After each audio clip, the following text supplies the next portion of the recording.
YouTube. So finally, here we are. This is going to be Melee Active, the final video in the Melee Combat series. Now, the first thing about Melee Active is that the protocol that we set for cardio and bodybuilding back in Melee Defensive and Melee Passive is going to be flipped, completely flipped and reversed. So before, with Melee Defensive and Passive, we wanted sprinting for our cardio and we wanted hypertrophy for our bodybuilding. This time, we're actually going to want to switch our cardio to long distance endurance and our bodybuilding to strength rather than hypertrophy.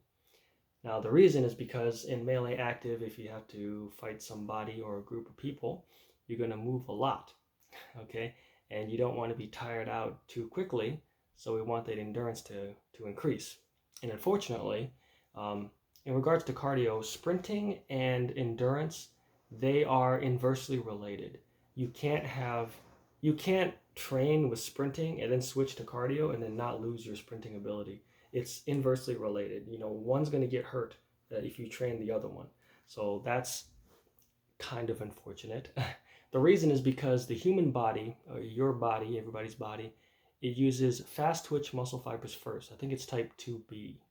It uses type 2 muscle fibers first, and then it will use slow twitch muscles last. Okay, so that's why you can't train sprinting for 3 months and then train cardio for 3 months and come back to sprinting and then not see a huge decrease in sprinting ability. The body just adjusts to one or the other. And so in the case of Melee Active, you will have to adjust. I suggest, you don't have to listen, but I think you should. I think you should adjust your cardio to endurance instead of sprinting. Now, with bodybuilding, the relationship is not inversed. It's a lot more cooperative. So basically, with hypertrophy and strength, you get more hypertrophy or muscle size when you train close to your maximum effort, whatever your maximum strength level is. And if you want your strength level to increase, there has to be room in your muscle for the muscle fibers to grow, which means the muscle needs to grow. And so you see that relationship in bodybuilding is not inverse. It's cooperative. You know, you basically need both of them for whatever goals you want to achieve. Now, most people, I think, they get the hypertrophy very well. I think most people who go to the gym just go for hypertrophy because it looks nice. But for fighting, we do want that strength level to be maxed out in the muscle, at least as much as we can get.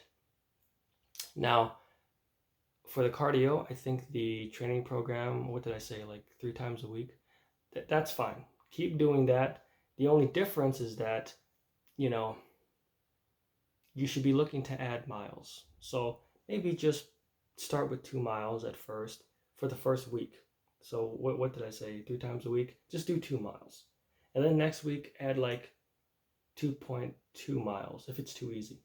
And then keep going, and then do that for the week. And then next week, you just go by 0.2 if it's too easy. Now, when it starts to get difficult, go ahead and just go up by 0.1. I think the highest I ever got with my cardio training was maybe 6.5 miles.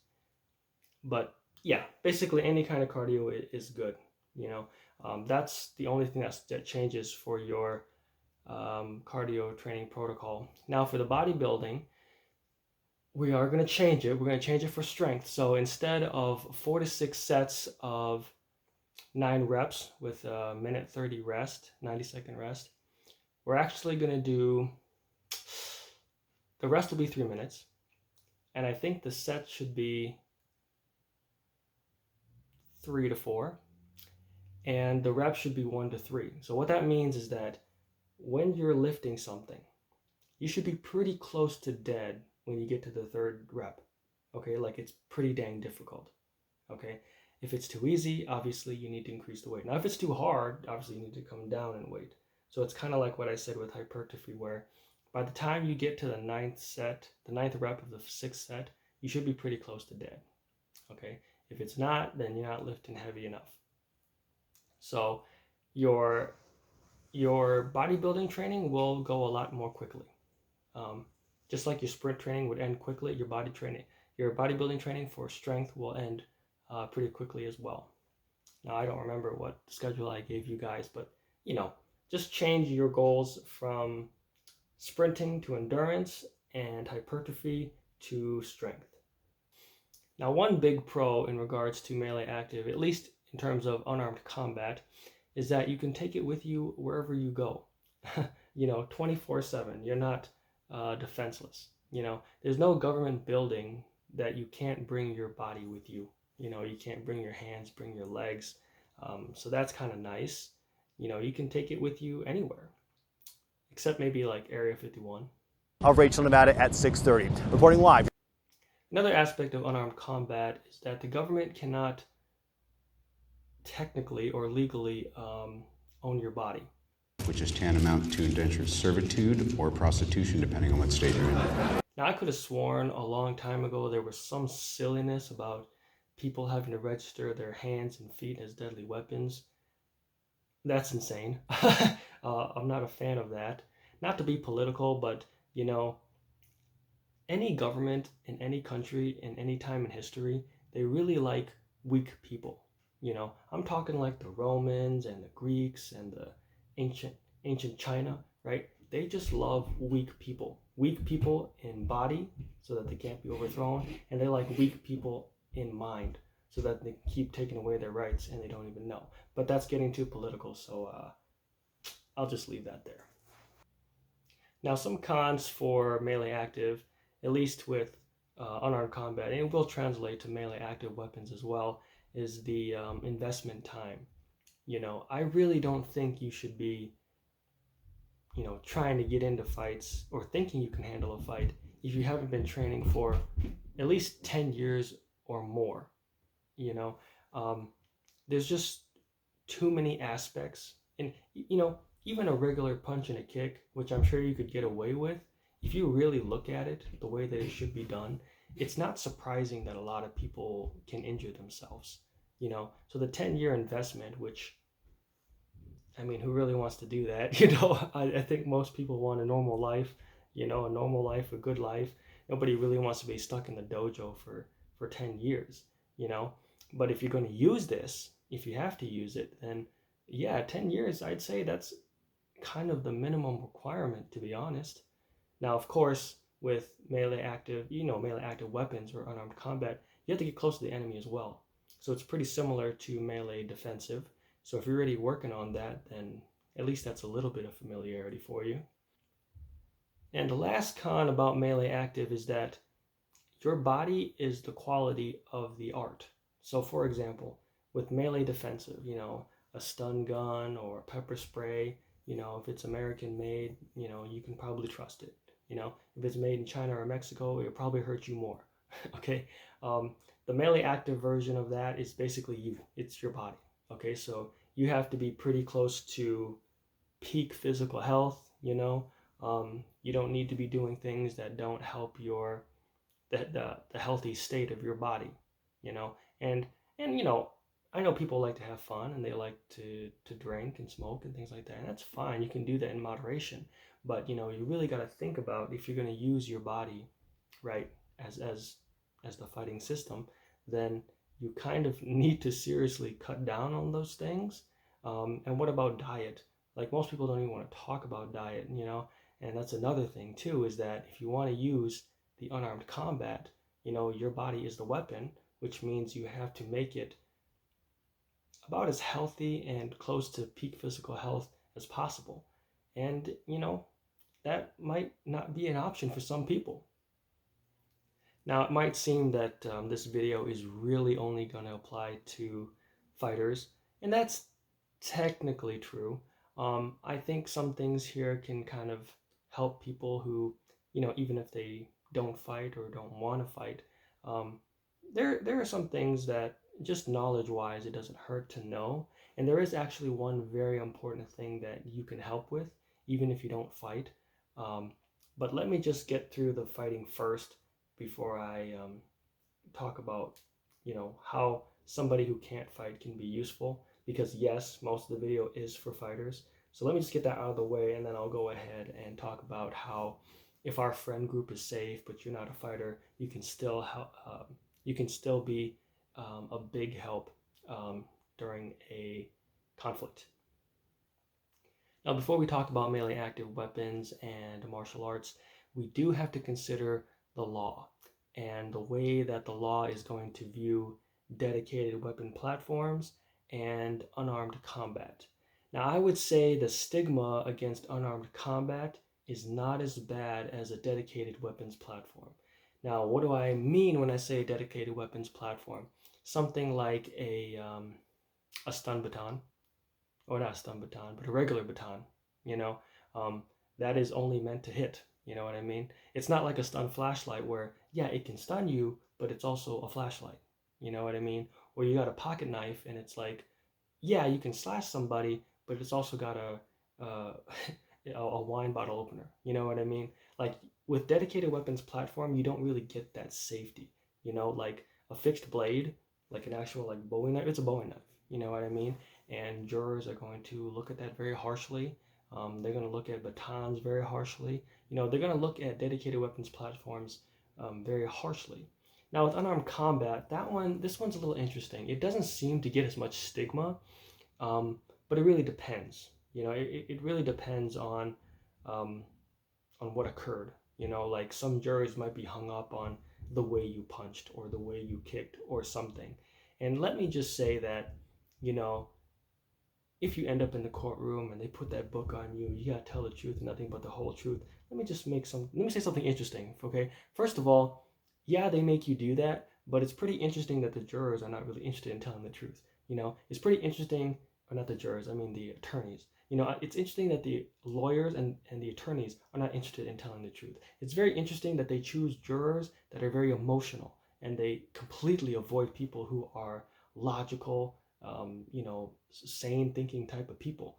Now, I know that's the strategy in the courtroom is that both lawyers are going to try to put incredibly emotional jurors on the jury. That's what they try to do, you know. But I just think it's interesting that they want to make you put your hand on a book and tell the truth, but they're not going to tell the truth, much less act in a manner that is honorable or truthful.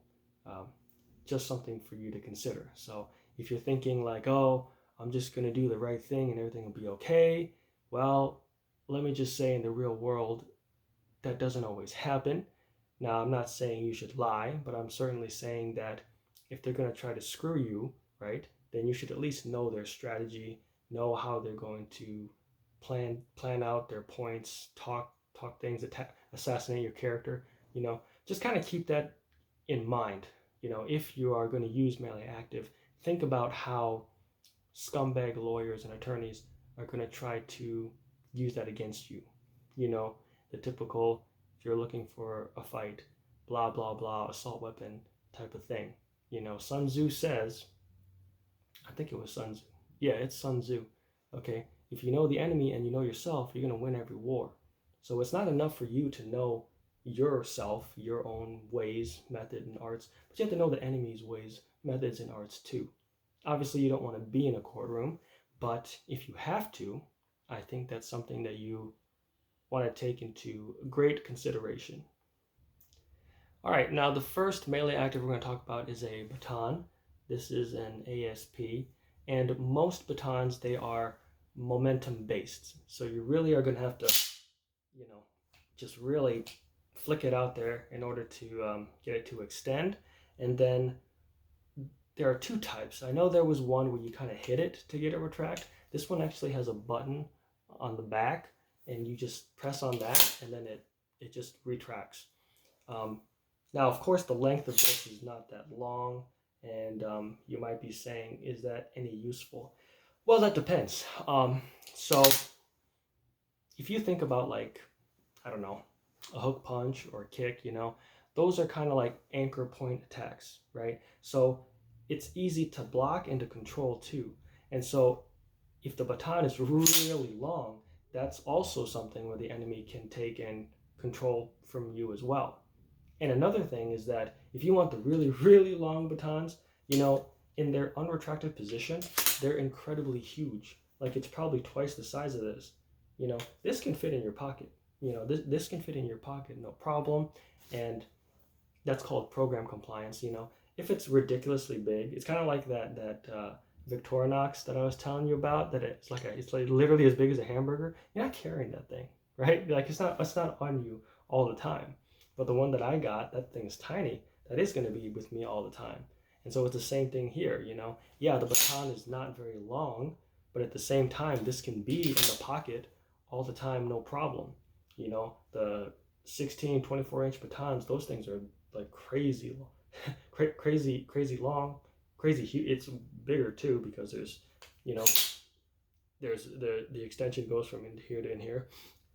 So, you know, it can be a little bit of a problem. Now, another thing too is that with the baton, you might think that you want to hit critical targets, but you actually don't. You actually don't. You actually want to hit people kind of like in the meaty parts of their body, you know, really meaty, like fleshy parts back. You don't want to hit them like in the jaw or something like that. You know, something like this, which is some kind of, you know, it's pretty good steel. You know, that's gonna hurt and it's gonna break. You know, it's gonna break people pretty easy. And once again, assuming that you stick around for the police report, you don't really want to be in the courtroom for that. You know, if you're knocking out people's eyes or something like that. And again, being a dedicated weapons platform, it's going to be looked at a lot more harshly than regular martial arts or unarmed combat. Now, another item of melee active we can talk about is a fixed blade. You know, now a fixed blade is of course not a folding blade, so it can be like a Bowie knife or something like that, something that doesn't fold. And that folding aspect is what really gives knives its utility aspect and what really protects it from harsh stigma in the courtroom. Now with the fixed blade, you know, because it's, you know, it's in a stuck position, it's more effective. So it's going to be better for slashing and stabbing. So of course the courtroom is going to be more harsh about that. They're going to be more, you know, going to have a lot more stigma about that. Now, of course, a fixed blade is way better than a folding blade. You know, a folding blade is you got to unfold it. The way that the handle, it's not meant to fight, basically. And so, yeah, the fixed blade would be pretty good. But again, you know, you got to think about how is that going to appear in the courtroom with the with over emotional jurors. You know, like how's it going to look to them? You know, now granted, if you're like a working man in the country or something like that, well, you might be able to get away with it. You know, it's like, well, this is what I use for my job. You know, something like that. That might be a cover for you. I don't know. But if you're just like a normal dude, a city boy, city gal, like, well, you'll always get away with a little more as a girl. But as a city boy, like, I don't know. You think you could get away with it? You know, it really depends. Also, keep in mind the knife laws as well. At least when I was Minnesotan, there was just, you know, obviously weird arbitrary laws about self-defense, but there was something about 4 inches. You couldn't have a fixed blade over 4 inches or something silly like that. I can't imagine what South Dakota's is, but yes. And I think that's a city level ordinance. So you got to be aware of that too, is that, you know, what are the state laws, but what are the city ordinance laws as well? That just adds more confusion. Hence, I don't know why they exist, but they do. So fixed blade it's good.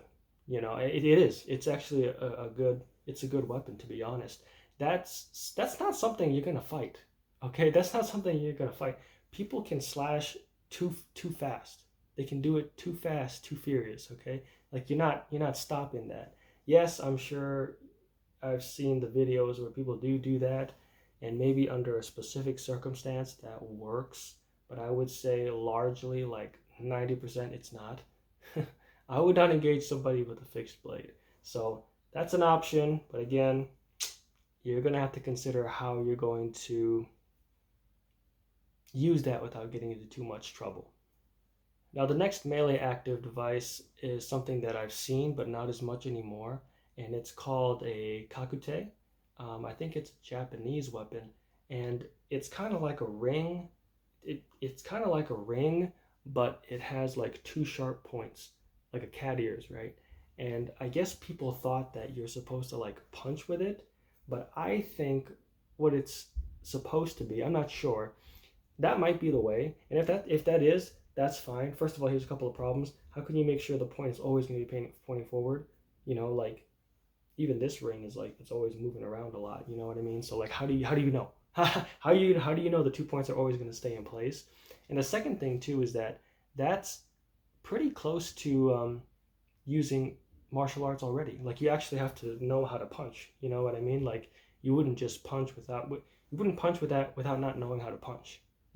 If you think about a fixed blade, which it does its job, you can slash and stab no problem. Even the stun baton, not the stun baton, even the regular baton, anybody can hit down. Anybody can do that. You don't need martial arts for that. But if you're gonna punch somebody with a two-pointed ring, you do actually need some kind of some kind of martial art. You do, so it was very popular back when I was probably your age, and a lot of people liked it. And again, even if you had like subpar punching skill, it'll do some damage.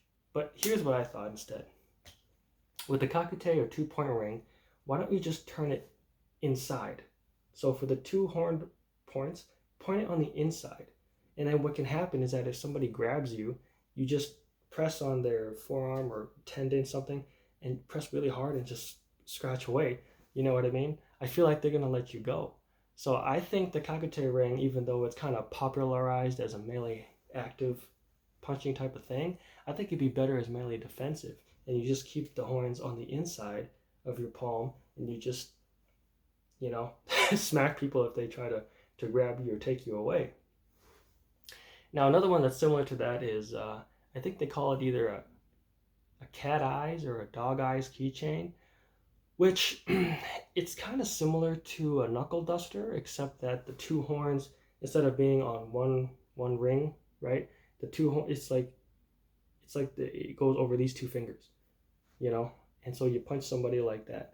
Once again, you need some experience in punching for that to work.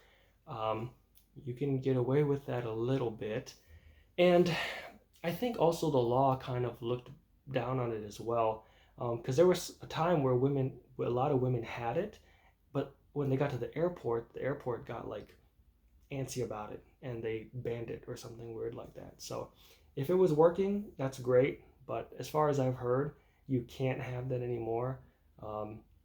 So yeah, the cat eye dog eyes thing, it's like it was very popular. I remember it was very popular, but I'll just say you really can't skip training though. You know what I mean? Like you really just can't skip. You just have to train. You have to actually punch.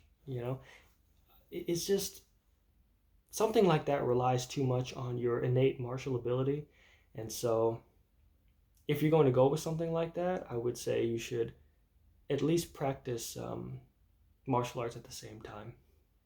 Now, the next melee active device I had to borrow from my manager, because I didn't think you could have these. I thought these were illegal, and I'm right if you're a Minnesotan. Knuckle dusters are illegal in Minnesota, but I haven't been a Minnesotan since July. I am legally a South Dakotan, and this is not illegal in South Dakota. So naturally, I was like, oh, wow, okay, that's cool. Because I grew up my whole life, I'm like, you can't have this. So I just, never thought of it. But then I realized, wait, I'm South Dakotan, and it's not illegal here. I can have it. So naturally, I wanted the forbidden fruit. I asked to borrow it, but I think my manager said I can keep it. But yes, knuckle dusters obviously are another form of melee active. Now, I messed around with this a little bit, and I do like it overall if it's not illegal and if your state decided arbitrarily that you should be defenseless and weak. If it's not illegal in your state, I actually really like this. But I also don't like it for a couple of reasons. So first, I think this is great. I think elderly and women should have this, okay? The damage that you can do with this without the correct martial art technique is pretty damn good. You get a lot of return for your effort. Now, if you actually are a martial artist and you know how to punch correctly, this actually hurts you. You know, I tested it with 100% power and it actually hurts. And I think the reason why is because if you look at your, when you punch, right? And I think this is true for every martial art in the world, pretty confident. This is the correct punching position, okay? If somebody tells you something else, that's faker than fake news, okay? This is how you do it, okay? Obviously, I'm sure when you've trained kids, I trained kids in the dojo, they do funny things, they do this and this, okay? It's always this, okay? I've hit so many things with this, it doesn't hurt. You can punch a wall, it doesn't hurt.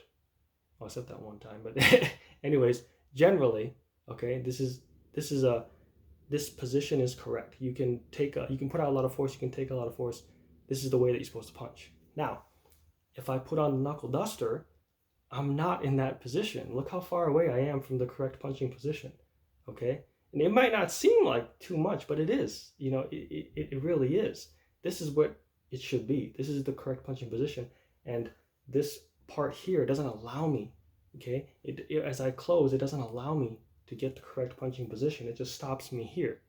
And I think that's why if I try to hit something like with 100% force, it hurts me because my hand isn't in the correct punching position. Now, if you find something like this, that's a lot smaller. You know, it's smaller so that it doesn't block your hand from reaching the full punching position. I think that would probably be the best. Now, I don't know about the arbitrary laws. I've heard that it's illegal to make it smaller, which is surprising. Huh, works better, more illegal, okay. Anyways, this is good, but you just can't use a full, you can't use a full like martial arts punch. You can't do it, okay?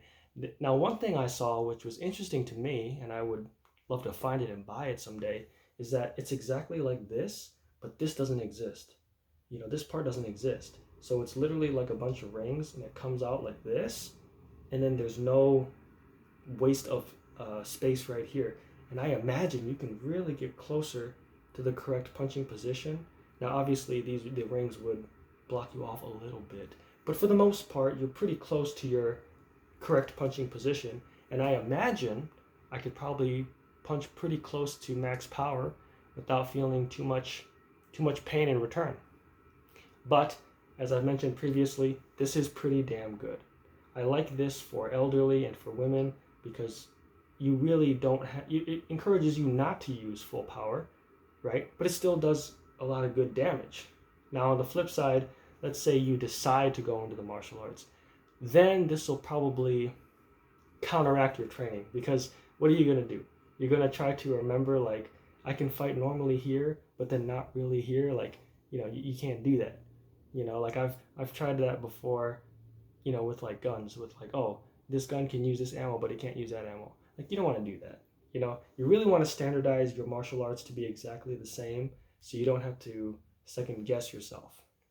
But all in all, I say that this is pretty damn good. This is excellent. I'll probably do a separate video on this. I really do, but I want to get the knuckle duster without this waste of space, just the rings. If I find that, I will do a full video on this, but in general, in conclusion, I think this is pretty good. And honestly, if you're not a fighter, you should just have this. you should. It's damn good. It's good. You don't even have to fight. Well, I mean, you don't have to have formal training. You're gonna do so much damage with this. Now, in terms of martial arts, I think what you could do is put this on your weak hand. So I'm left-handed, so this is my weak hand. It'll make the jab so much more effective, when usually it isn't, at least in kickboxing. Yeah, you can do damage with a jab, but that's typically not our goal. Our goal is really to just control the enemy's distance and gauge our own distance, or condition the enemy to make a movement, to condition to copy a behavior. But this would make your jab pretty damn good, pretty damn strong, so it makes your weak hand pretty strong. So for martial artists, it's good, but you just can't put this on your strong hand because you won't be able to use full power. But you can put it on your weak hand. But just keep in mind that when you're fighting, because naturally when you fight, you're going to end up on your weak position, you have to switch. you you have to switch to come back to your strong position. Because obviously, if I'm in a weak position, I don't want to use full force with my weak hand. Okay, so I like this. I would like to make a separate video. I'd have to get my hands on very different kinds of knuckle dusters. This one I think is too big. And like I said, if you can get this smaller, that's probably going to be the best. But then I hear that illegal stuff, so seems like, as usual, nobody knows what they're doing when they're making something illegal. All right, now I guess we have to talk about martial arts. So the first disclaimer I want to say is that anything that I talk about that might go against your master's teachings or something that you learned from your teacher doesn't mean that I'm right. It doesn't mean that I'm wrong. Doesn't mean your teacher's right or your teacher's wrong. Obviously, there's an insane amount of unarmed combat martial arts everywhere. You know, Asia, Africa, Europe, you know, like everybody. Okay, everybody has a certain way to fight. But we all generally agree on a couple things. We agree that when you're fighting, you're never in a parallel position. You're always in an isosceles position. We agree, I think generally, that this is the correct punching position. You know, we agree on movement, advancing the enemy, condition the enemy. We agree on a lot of the same stuff, but as will appear, as it's going to happen, some things just won't mesh very well. You know, an example is, for me, when I do kickboxing, we call it hunting kicks. We kick inside from the midline. So if I'm going to kick, right, I turn in, and then the knee comes up from the midline and it kicks from there. So it's kind of like a depth perception kick rather than like a outside kick, which is hilarious because my master did teach us to do the outside kick, and then he put us in a narrow corridor and say do the same thing, and it's like, what a troll. You know, like what are you doing? So yes, I get the lesson. Obviously he wanted us to do it the normal way and then put us in the narrow corridor, and now we have to do it the correct way, I guess you could say. But that example you'll see is it goes against Muay Thai. Okay, Muay Thai, they do want that really long arc type of kick because you get more power, and that's true. You do get more power. And in Muay Thai, the understanding is that, well, an enemy can see and block that, which is true. But the thing is that they train so hard that you don't want to block it. You're going to be sorry if you try to block it because it's going to hurt that much. Okay, so obviously every martial art has its own, you know, philosophy. It has its own thought patterns. Same thing for the midline kick that my master taught us, the midline hunting kick. You know, because an outside kick is easy to stop, right? If I kick inside from the midline, that's very hard to stop because it's not coming from the outside, it's coming directly towards you, right? So you have to you have to gauge the distance very well, right? And another thing too is, of course, you know, well, I can just back up. Yeah, you can back up and I can just advance on you, right? I can just advance on you, I can do feints on you, you know? So as you can see, nobody's wrong here. Everybody just has their own way. So if I say or teach something and you go, that doesn't work with me, well, then, you know, you don't have to use it.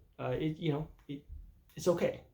You know, a lot of things, I look at different martial arts, I train different martial arts, and I'd be like, that doesn't work for me. So I don't use it.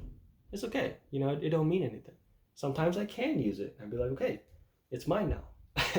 And so just kind of have that kind of thought when you are, you know, when I start talking about the things that we're going to look over. So the first thing I want to talk about for unarmed combat is really just the mentality. Now, only for one-on-one fighting, but when you're engaging an enemy, right, you should know, first of all, that the enemy is probably going to be right-handed. So that means they're going to lead with their left hand, left foot, typically, okay? I think like 90% of the world's right-handed, so you already know which position the enemy is going to lead in, right? It's going to be the left hand, left foot. And another thing too is really try to condition the enemy. So rather than go into a fight and say, I'm going to do this, right? Just kind of like, just flow instead and watch the enemy. Like, see what they're going to do first. Because if somebody attacks, they're going to have, well, my master called it spirit. So basically, there's some kind of safety. There's some kind of thing that somebody does, you know, whether they learned it as a kid and so it's stuck with them ever since. And most people don't know it, or they don't know it unless their master told them, you know. But people do stuff. For example, yeah, it's true that a boxer and a kickboxer will jab first. That is true. We will do that. But, you know, that's a taught thing. That doesn't mean that that's our safety. You know, for example, some people will kind of lower their head, or they'll kind of do some kind of lowering thing because they want to protect the jaw, right? So maybe they'll like punch and then they'll do this at the same time. So when you see that once, right, as you're continuing the fight, just see if they do it again.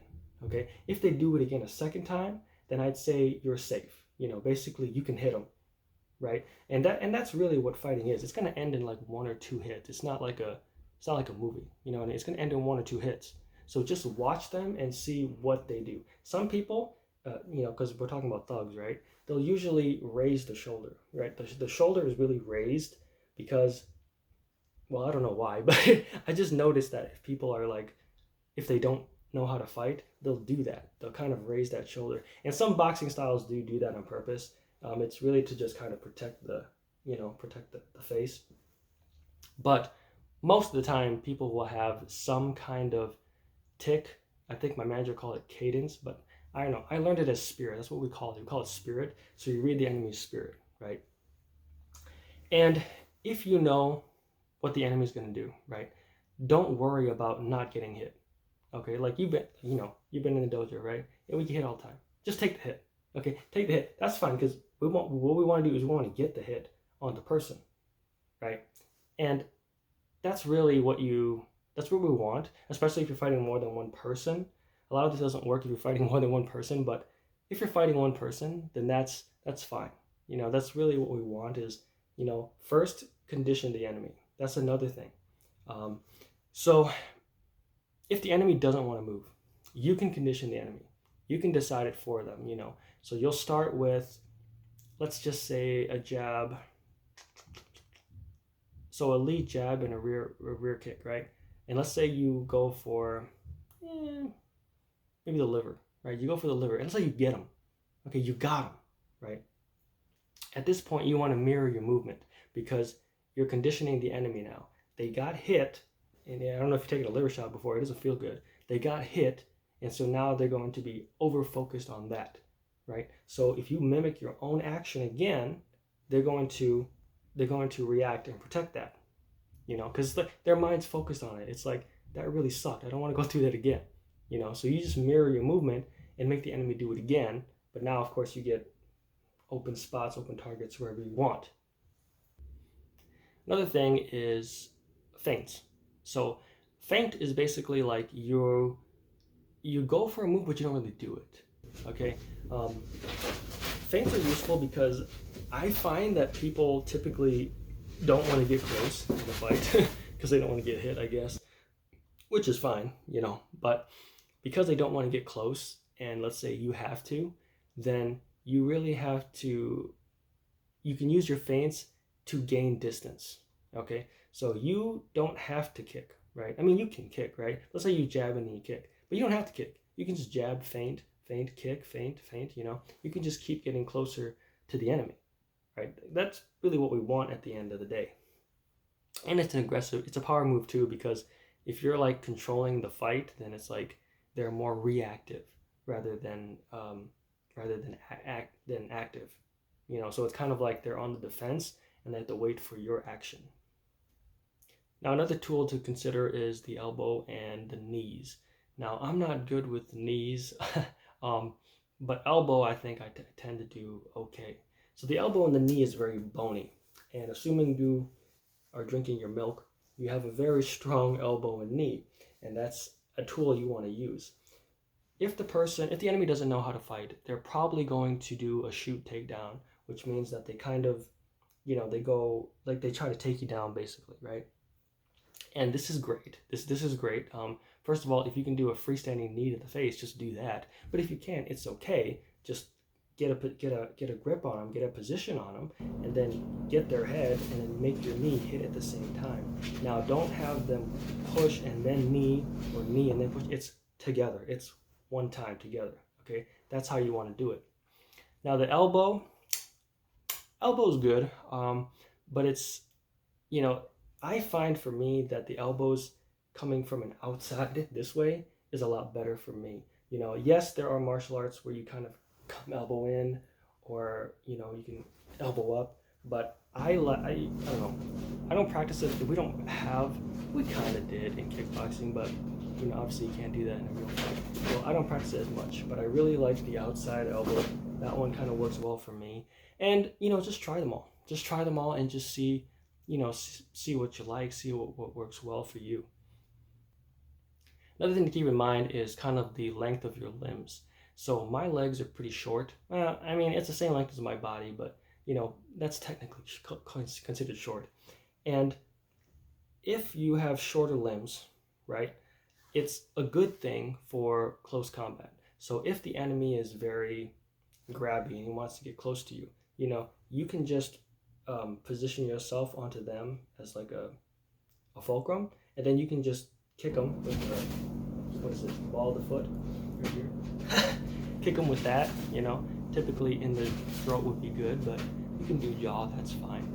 That would be an example where short limbs are good. Now if you have long limbs, you can't do that, but you can push them away or just set them in the correct distance. Like Holly Holm did that against Ronda Rousey. She pushed her away to the correct position of her leg when she roundhoused her. So you can do the same thing if you have long legs. You just have to be a little bit more, aware of the distance between you and your enemy. Now, if we are most likely not in a one-on-one fight, then we have to consider changing your techniques into I don't know, I guess I would say disabling techniques, but not in the way you're thinking. So basically, if you fight more than one person, a lot of the psychology that I talked about doesn't work, because you can't do that on 2 or 3 people. You can do it on one person, but you can't do it on 2 or 3 people. And so if what I assume is a street fight's going to happen, they are going to do that to you. They're going to group up on you 2 to 3. So number one is don't let anyone behind you. If you can help it, don't let anyone behind you. Try to keep them all in front of you. And the second is all of your techniques, you need to change them to disabling techniques. Okay, so just to the point where one person is down, so the numbers are more fair, because you're in an unfair fight, right? So you need to change the numbers to a fair fight. So if typically you fight somebody and you would just cross to the face, right? But there's 3 of them. Well, you might as well cross the throat instead, because if he goes down, then it's only 2 you have to deal with, and that's good, right? Same thing for low kicks, right? So typically for the ball of the foot, maybe you'll kick in on the thigh of the enemy. But if you're fighting 3 of them, you might as well just kick on the knee. Just kick them in the knee, and then they go down, and you take the numbers down to be more fair again. So if you're fighting multiple people, then your regular techniques, you just change them to disabling techniques, and all it is you're just changing your target. Okay, instead of where you would normally hit, you're just hitting critical areas, groin. You're just hitting spots that take the high number of enemies you're facing down to a more fair fight. Now, the last thing I promised to talk about was that even if you cannot fight, that you still have an important value in a conflict. So in the scenario where I said, if you're fighting 3 or 4 people, okay, there's think of it as like spirit, okay? So if I'm fighting 3 people, my spirit's not very high.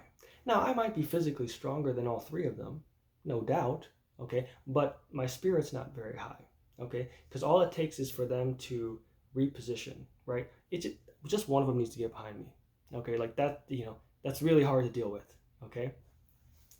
And typically with spirit, it depends on the number of people in the battle.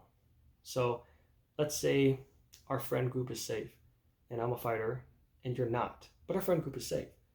If you stick around, the spirit change from 1 to 3 to 2 to 3 is kind of a big deal, especially if one of them tried something and I was able to hit them. It fractures their spirit. It makes them rethink maybe we should just leave, which is what we want at the end of the day, right? And besides the fact that, if you have a knuckle duster, like I said, you can help out if you have one of these. But even if not, just your presence alone, and another other things too is that you can check your friends. You can be the friend's rear guard, so you don't let an enemy behind you, right? Or behind me, or whoever. Don't let them behind the fighter, okay? Because 1 to 3, it's pretty easy for them to do that, especially in open space. You know what I mean? But if there's 2 to 3, we can change our position and they cannot get behind us, right? So even if you cannot fight or you've never been in a fight, anything like that, there is the value of spirit. You are able to kind of mess up the enemy's spirit compared if it was just 1 versus 3, especially if you have a knuckle duster. If you have a knuckle duster, it's pretty good. But even without it, okay, it just makes people think twice, if they want to do this. Now, that's not a guarantee. That is a general concept of war. There have been plenty of times where people, where a general had 10 times less an army and he still won. Okay, so it's not guaranteed, but it's generally true that as one spirit has more people, then the other one is dispirited. Technically. Like I said, you'll find cases where people have won wars with 10 times less the size of the opposite army, but a lot of other factors were involved in that case. All right, well, that's finally over. I hope it's over. I mean, you can always request stuff, but like I said, this is not a complete consideration. It was just kind of what I thought about, melee passive, melee defensive, melee active. And of course, these disciplines will always grow and change. I'm sure, a new defensive item comes out or a new method of passive evasion comes out, new melee active, maybe I should get a stun baton. I don't know. But, these things change all the time, like any technology. We've come a long way from the swing shot, even though that's not a bad thing either, And so, melee active, that's the hardest one. You can start martial arts at any time. You really don't have to be a kid, because honestly, I'd rather have a childhood. But melee active that's an investment. And I wouldn't say a good investment either. 8 years in a college PhD, that's a good investment. But here it's kind of like, especially when you can just get a stun gun or a regular gun, it's like, this is almost possibly obsolete. So, yeah, there you go. Melee active. Guys have any questions, comments? I got nothing better to do. I just work. I just work and stay at home. So you can ask anything, request anything. Please like, comment, and subscribe. And I'll see you guys in the next video. Bye.